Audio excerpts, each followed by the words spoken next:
All right, welcome back to another stock analysis. Today we have AMD, or Advanced Micro Devices. So this is another player, a major player in the semiconductor space. So what we're going to do is we're going to take a look at their financials and see how quality of a business is AMD. And then we're going to look at the valuation to see what is a potential price target for us to look at when we talk about whether we want to buy the stock or not and at what price. So we're going to do a valuation at the end of the video. So let's get right into it.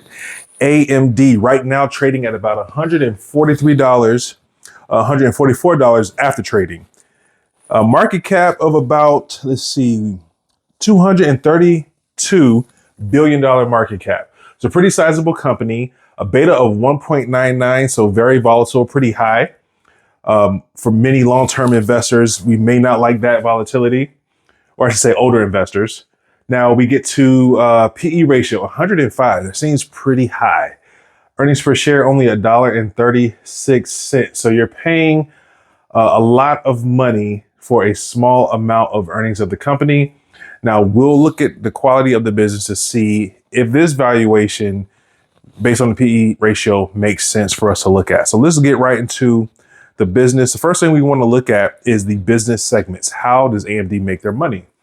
So we have 15% embedded sector, 31% in the client sector, and 54% in the data center space. Now, as you would expect, they had about almost 100% growth in the data center sector. So, of course, over 50%, that's going to continue to grow as that becomes more of what all semiconductor businesses are supporting more and more. The client sector, these are the semiconductors that they create that goes into laptops and PCs. And for gaming, in the 15%, this is their high-powered computing semiconductor sector. 15% goes there, 31% and 54% in the data centers. And that is the fastest growing segment as you would expect. So let's get into the revenues. 2015, 3.9. all the way to the last 12 months, $27 billion is what they're trending at. I see 1 and 2. Let's see, get this marker going. I see 2 years of negative growth, 2015 and 23. Every other year, solid growth, mostly double-digit growth in almost every year. An explosion here, 45, 68, and 43. So lots of growth in this portion here, but we have a drop off and back to moderate to high growth of 13%, trending at 7 now. So high growth for those last 10 years, definitely, or last 5 years, excuse me. Looking at their margins, pretty great trend here. We have 27% in 2015, going up to 50% over the past 12 months. So this company, as they're developing, their margins are becoming much better, producing the product, selling more of it, and at less cost. So that is a good sign. So revenue is decent. Gross margins is trending in a great direction. So we like to see that. So let's go over to profit. How much money are they walking away with after covering all their costs? So we see they were not profitable in these 3 years, 2015 to 2017. Then we get to 2 other years of negative growth. So I want you to see this income trend visually. Let's look at this chart. So we have an uptrend, as you see the dotted line. However, we have a major drop off here after 21, where this company pretty much drops significantly, still better than the years before, but that's a major drop off. And then another major drop off. As you see, we have the past 3 years, a solid trend so far, or past 2 years, and then looking at the 12 months. But there's lots of companies that don't have this type of drop off, especially when that industry is getting ready to explode with the data center. So this could be just capital expenditures and money that's going out for acquisitions. So we have to look in to see why this revenue dropped off, but we don't like to see it at this stage of the business. So not very strong as far as the profit trends. Revenue trends is much stronger than their profit trends. Free cash flow, we should see about the same thing as we saw when it came to their revenue trends, profit trends, and we do. We have negative 333 million to 2.7 billion in free cash flow over the past 12 months. Solid growth in 24, 114%, but we do have some down years, -3 and -64. So that cash flow went down along with that profit. So that's not the strongest trend, but it is overall positive. Let's look at their debt. How much debt do they have on their books compared to their free cash flow? We want to see how many years will it take this company to pay off their debt if they were to get into trouble and they need to get that debt off their books. So we have $2 billion of debt, 2.2 right now in the past fiscal year. So that puts them at 0.9. As you see, during the years that they had negative free cash flow, of course, this metric is going to be bad and really out of whack. However, as we look at the years where they have positive cash flow, they stay under 3 years mostly. 2019, they had 3 years of debt on their they had over 3 years of free cash flow on their debt. Balance, 2.5 here. So as long as they're under 3, that's a good, safe position to be in. We'll accept 5 years for certain types of businesses, but pretty solid balance sheet position compared to their debt. If they were to get in trouble, they can pay off the debt really quickly based on their cash flow. So we like to see that.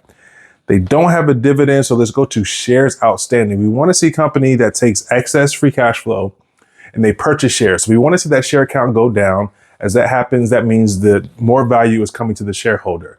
If shares are being taken off the table, me as a shareholder, I own more of the company as time goes on. And we see that AMD is selling shares and not buying back shares. So we see a positive trend where we want to see a negative trend here. So they're 22, they had a significant increase, minimal increase in 23 and 24. So it's not a more current trend, but they took in a lot of cash in 2022 in the form of selling shares. And we don't like to see that because that means I have less of the company as a shareholder as they sell and authorize more shares.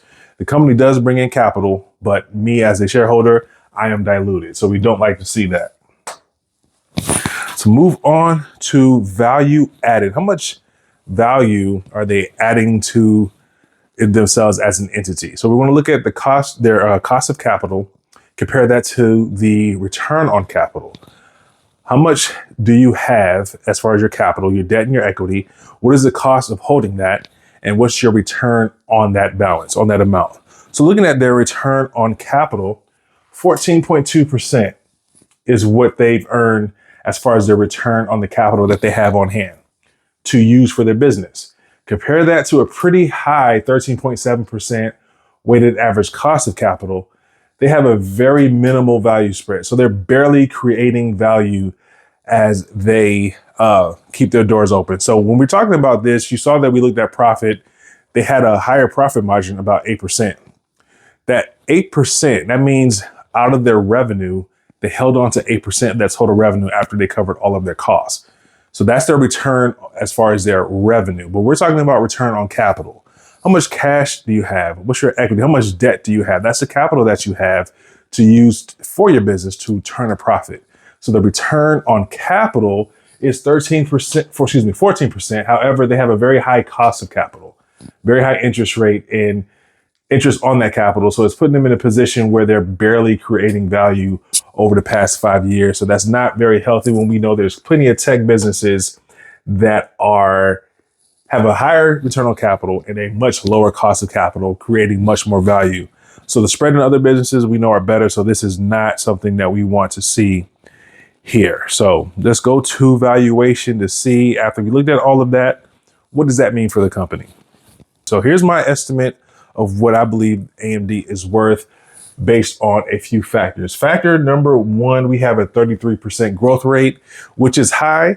That's an annual growth rate over the next 5 years. Very high, but we understand that the semiconductor space is in the boom right now because of the data centers and AI and all of the demand that's there. So this 33% annual growth rate over the next 5 years does make sense for who they are and what they do. Now, discount rate, I'm gonna put 14%. A lot of times I'm at 12 or 10%, but they have a very high cost of capital.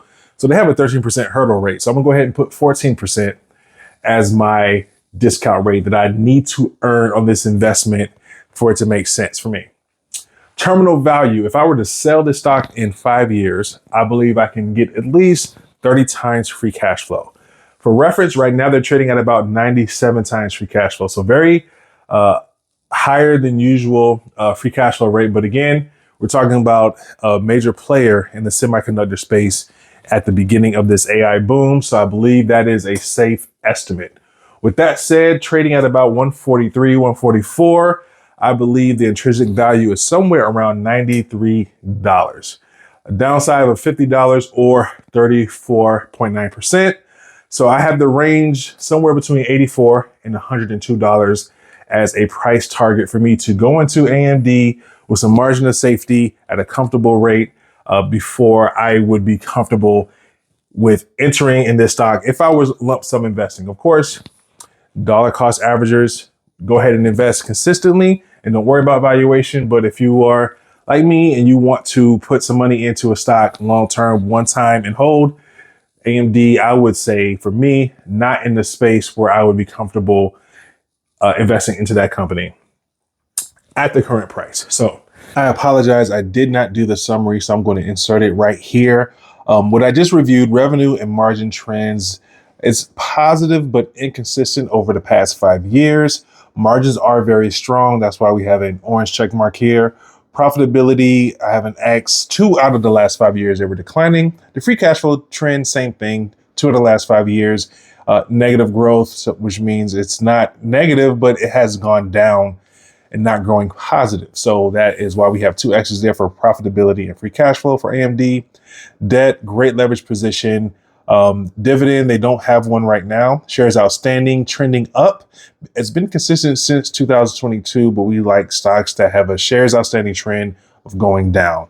Value creation, a very minimal spread between the return on capital and the weighted average cost of capital. So that is another no for me. And valuation, I have it at about 35% overvalued. So that is why we have a negative there. So AMD is a good company, but just looking at the fundamentals strictly, not the most quality business that's out there right now. That is my thoughts on AMD. I'll do a comparison of AMD and NVIDIA, just looking at the financials, probably in my next video, just so be on the lookout for that. Let me know what you think about this analysis in the comments, and I hope to see you in the next video.